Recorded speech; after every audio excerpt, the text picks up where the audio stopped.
வணக்கம். பாருங்கள், இது எட்டு கட்ட வந்தோம், எட்டு கட்டிட்டோம். இது வந்து கல்யாணம் பண்ணுங்க, அப்படியே வெட்டவே முடியல, அப்படியே இரும்பு மாதிரி இருந்தது. இருந்தாலும் வெட்டி பாருங்க நல்லா கழிச்சு இதை தள்ளிட்டோம், உப்பா தள்ளிட்டோங்க.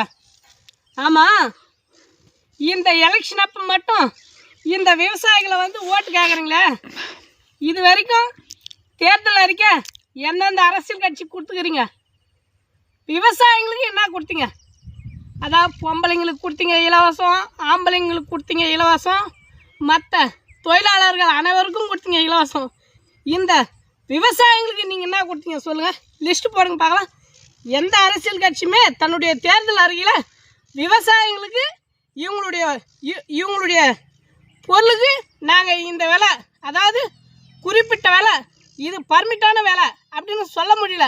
அதே போல் விவசாயிகளுக்கு உரம் யூரியா தட்டுப்பாடு இல்லாத தருவோம், அதே போல் மலிவு விலையில் தருவோம்.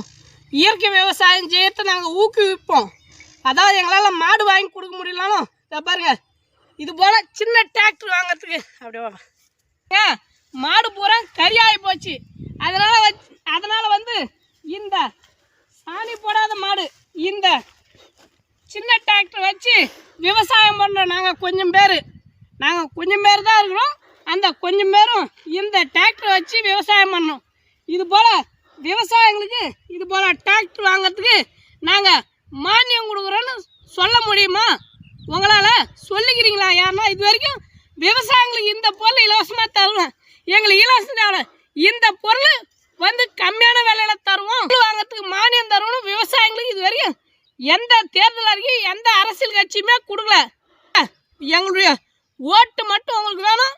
எங்களுக்கு உண்டான எங்களுடைய வழிகள், எங்களுடைய கஷ்டங்கள்லாம் உங்களுக்கு பார்த்தா இலக்காரமாக இருக்குது. அப்போ விவசாயிகள்லாம் உங்களுக்கு ஓட்டுக்கு மட்டும்தான் இந்த விவசாயிகள் யூஸ் ஆகிறோம், மற்றபடி வேறு எதுக்கும் யூஸ் ஆகலை. நீங்கள் கொடுக்குற 100க்கும் 200க்கும் சோறுக்கும் பீருக்கும் இந்த விவசாயி வந்து உங்களுக்கு கொடி பிடிச்சி உங்களுக்கு கோஷம் போட்டு உங்களுக்கு ஓட்டு போடுறான்னு நினச்சிங்கிறீங்களா? அது இந்த 2026 எலெக்ஷனில் மறந்துடுங்க. விவசாயிகளுக்கு யார் உரிய விலை, உரிய இடுபொருள், விவசாயத்துக்கு யார் நாங்கள் இந்த செய்கிறோன்னு சொன்னாங்களோ அவங்களுக்கு தான் இந்த விவசாயிகளுடைய ஓட்டு. விவசாயிகளே, நாம் தமிழராய் ஒன்றிணைவோம், இந்த தமிழ்நாட்டை காத்திருவோம். அதே போல் இந்த 2026 ஒரு தமிழரை முதல்வரை தேர்ந்தெடுப்போம்.